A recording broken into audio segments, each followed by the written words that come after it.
Let's dive right into this highly visual cinematic explainer of Mark Twain's haunting, unfinished novel, The Mysterious Stranger.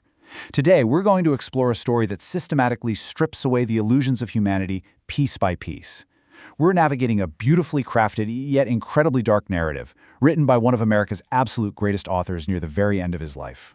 So we are bypassing a traditional agenda today to completely immerse ourselves in a story that challenges the very nature of reality, morality, and our place in the cosmos. I want you to ask yourself, what if the universe, God, and literally everything you know is just a grotesque dream?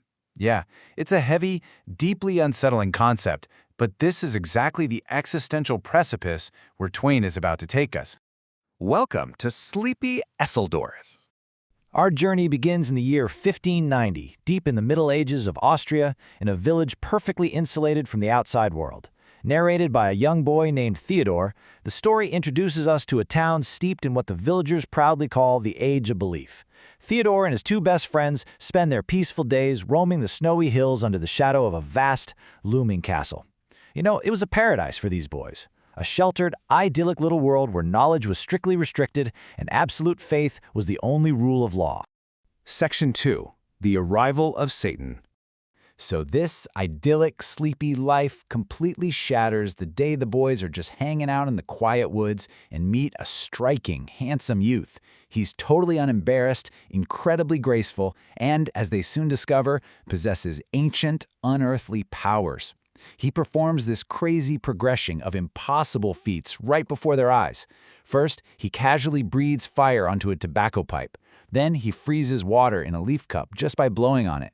Next, he materializes perfect, out-of-season fruit right in their pockets. And finally, in a truly cinematic display of magic, he builds a miniature, living castle populated with 500 tiny clay men and women actively going about their work. He utterly mesmerizes the boys, ultimately revealing his name. He is an unfallen angel named Satan, nephew to the infamous Fallen One. And he casually dismisses human concepts of sin with absolute indifference. He tells them, "It is a good family, ours. There is not a better. He is the only member of it that has ever sinned," referring of course to his uncle. But the terrifying twist follows immediately.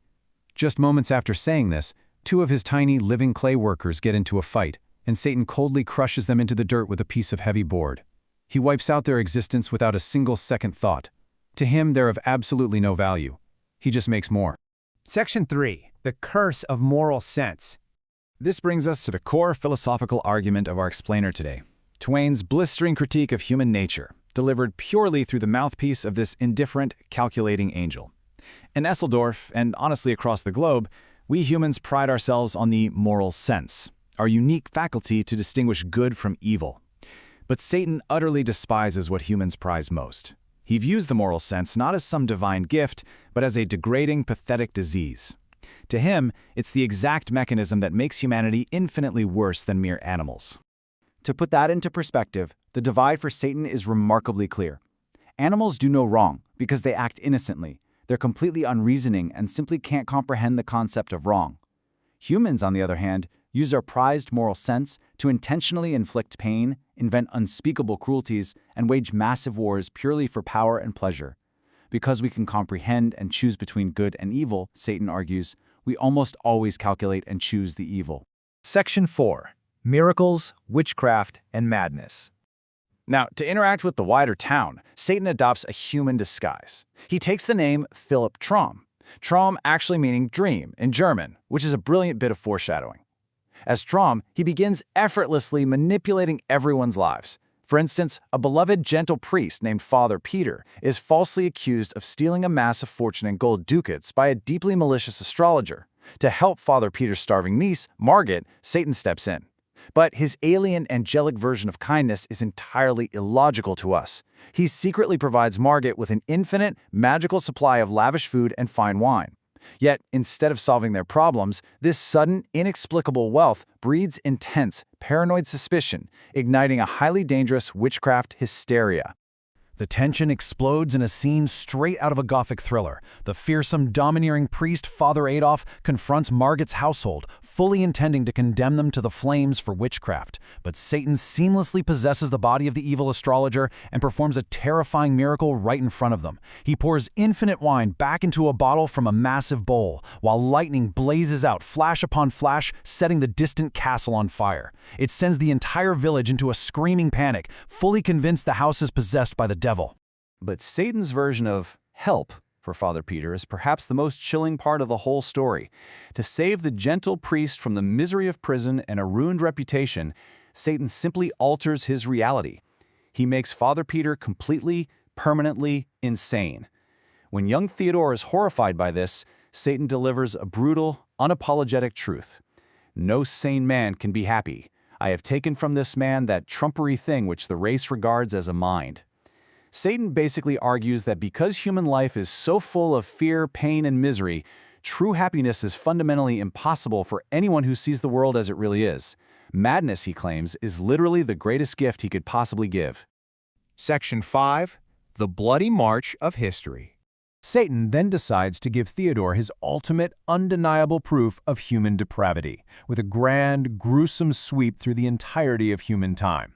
He creates this magical, sweeping, cinematic sequence of historical horrors for the boys to witness firsthand. They watch the devastating biblical flood and the fiery destruction of Sodom and antiquity. Then they jump closer to their own era, viewing overworked, starving factory children treated far worse than stray dogs. Finally, he projects them centuries into the future, showing an endless roaring procession of battle smoke, tattered flags, and unimaginable slaughter, as nation after nation invents ever more devastating ways to massacre one another. He points out that 1,000,000 years of monotonously reperforming this dull nonsense has led to one grand defining achievement, simply inventing more efficient weapons to kill each other. And all of it, he notes with a mocking laugh, is perfectly justified by that dreaded moral sense. To Satan, human history isn't some triumphant march of progress. It's just 1,000,000 years of dull, bloody repetition, driven entirely by hypocrites and cowards. Section 6. Nothing exists but you. We finally reach the climax of our explainer. The narrative abruptly strips away all the visual magic, the historical visions, and the earthly cynicism, shifting us into a realm of absolute, cosmic isolation.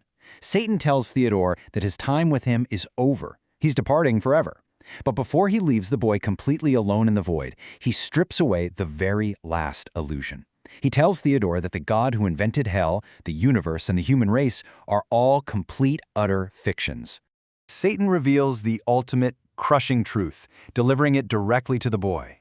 There is no God, no universe, no human race. It is all a dream, a grotesque and foolish dream. Nothing exists but you. Theodore is forced to realize that he himself is just a solitary, companionless thought wandering endlessly through shoreless space. Everything he has ever known, the pain, the morals, the history, the universe itself, is just his own hysterical, insane dream. So if our reality, our moral compass, and our histories are merely a grotesque dream created by a lonely thought in the void, how does that change the way you view your own existence today? Think about that. Thank you so much for joining me for this explainer.